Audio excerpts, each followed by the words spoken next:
జనవరి 12, 2026 అనగా ఈరోజు నెల్లూరులో వైఎస్ఆర్‌సీపీ నాయకులు మిథున్ రెడ్డి గారు అతిథిగా వచ్చినట్టున్నారు.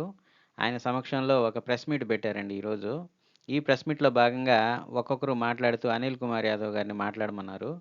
ఆయన పోయి ఇరిగేషన్ టాపిక్కే తీసుకునేసరికి మన కాకాణి గోవర్ధన్ రెడ్డి గారు చూడండి. ఆయన తలదించుకొని పోయి ఇరిగేషన్ గురించే మాట్లాడుతున్నావు అనిల్ కుమార్ యాదవ్ అని ఆయనన్నారు. అట్లాగే ఇటుపక్క చూస్తే మన ఆనం విజయ్ కుమార్ రెడ్డి గారు పోయి మా అన్న ఆనం రామనారాయణ రెడ్డి గారి గురించే నువ్వు మాట్లాడాలా అనిల్ అని చెప్పి ఆయన ఎలా చూస్తున్నారు చూడండి.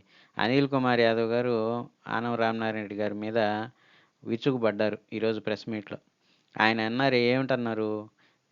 తట్టడి కాంక్రీట్ కూడా ఎయలేదు సోమశిల యాప్రాన్ బాగు చేయడానికని అన్నారు. 100,00,00,000 కాంట్రాక్ట్ ఆయన తీసుకొచ్చాడంట అనిల్ కుమార్ యాదవ్.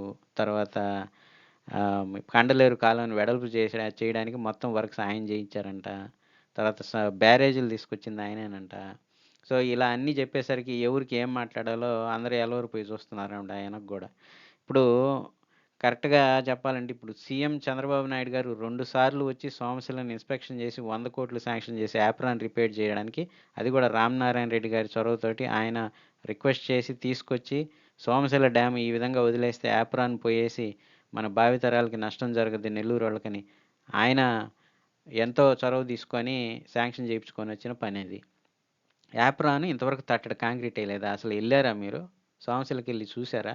నేను ఇంతకు ముందు పెట్టిన వీడియోస్‌లో యాప్రాన్ ఎంతవరకు వర్క్ కంప్లీట్ అయింది? ఏ ఏ పక్కల అయిపోయింది? ఏ ఏ పక్కల పెండింగ్ ఉంది? నీట్‌గా ఎక్స్‌ప్లెయిన్ చేసున్నా ప్రజలకు గూడా.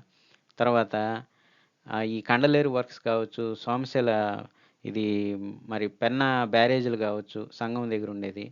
70% 2019 లోపల తెలుగుదేశం ప్రభుత్వం పూర్తి చేస్తే, లాస్ట్ కొంత పర్సెంటేజ్ వర్క్ పూర్తి చేసి పేర్లు వాళ్ళయి పెట్టుకున్నారనమాట. సో, ఈ విధంగా ఇరిగేషన్ గురించి ఈయనే మాట్లాడుతున్నాడు. ఎందుకంటే, పోలవరం కంప్లీట్ చేస్తామని తొడగొట్టి అసెంబ్లీలో జెప్పి, దాని కొంత పర్సెంట్ కనీసం 10%, 5% కూడా కంప్లీట్ చేయని పరిస్థితి ఆయనది. అట్లాగే నెల్లూరు వరదలొచ్చిన సమయంలో మొత్తం సరిగా సోమశిల డ్యామ్ మేనేజ్‌మెంట్ సరిగా లేక, ఆయన డెసిషన్ మేకింగ్ లేక, ఒక్కసారిగా మొత్తం గేట్లన్నీ ఎత్తి నెల్లూరు మొత్తం మునిగిపోయిన పరిస్థితి ఆ రోజు. నెల్లూరు మొత్తం అసలు మా ఏరియాకి రావద్దని చెప్పిన పరిస్థితి ఆయన్ని కోవూరు సైడు. అటువంటి పరిస్థితిలో ఉన్న మాజీ ఇరిగేషన్ మంత్రి ఈరోజు ఆనం రామనారాయణ రెడ్డి గారి గురించి మాట్లాడుతా ఉన్నారు. సరే అది అయిపోయింది. తర్వాత మిథున్ రెడ్డి గారు ఆయన నెల్లూరుకి కొత్త గదా! అప్పుడెప్పుడో వచ్చారు వైఎస్ఆర్‌సీపీ గవర్నమెంట్‌లో. అప్పుడు తట్టడు మట్టి గూడా ఎయలే ఎక్కడ రోడ్లకి. ఆయన ఈరోజొచ్చి ఏం మాట్లాడారు? ఎక్కడ తట్టడు మట్టెయలేదంటున్నారు. ఇప్పుడు సరిగ్గా చూడలా నెల్లూరు. వచ్చినప్పుడు పొదలకూరు రోడ్డు చూడండి రూరల్ నియోజకవర్గంలో. రామలింగాపురం అండర్ బ్రిడ్జి చూడండి. తర్వాత మొన్న ఇటీవల ఆత్మకూరు అండర్ బ్రిడ్జి చూడండి. ఆత్మకూరు బస్ స్టాండ్ దగ్గరుండే ఫ్లైఓవర్ చూడండి.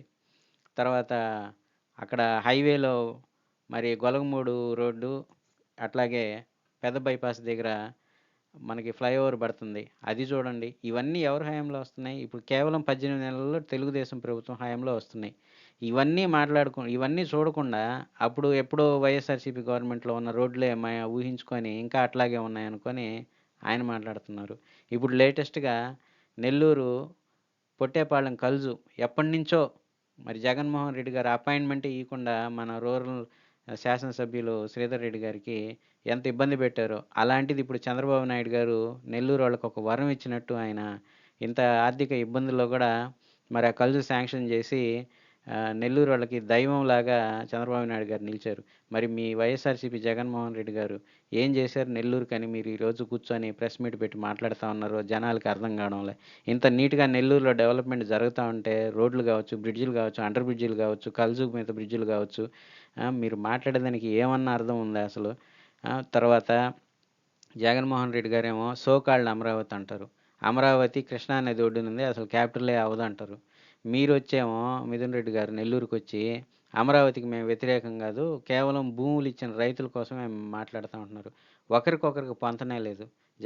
జగన్మోహన్ రెడ్డి గారు మాట్లాడేదానికి, వీళ్ళు కింద ఉన్న లీడర్స్ మాట్లాడేదానికి అసలు పొంతనే లేదు. ఆయన ఒకటి జెప్తారు. అది కవర్ జేయడానికి ఈళ్ళు ఇంకొన్ని జెప్తారనమాట. రెండిటికి పొంతనే ఉండదు. ఈ విధమైన ప్రెస్ మీట్ బెట్టి జనాల్లో నవ్వులు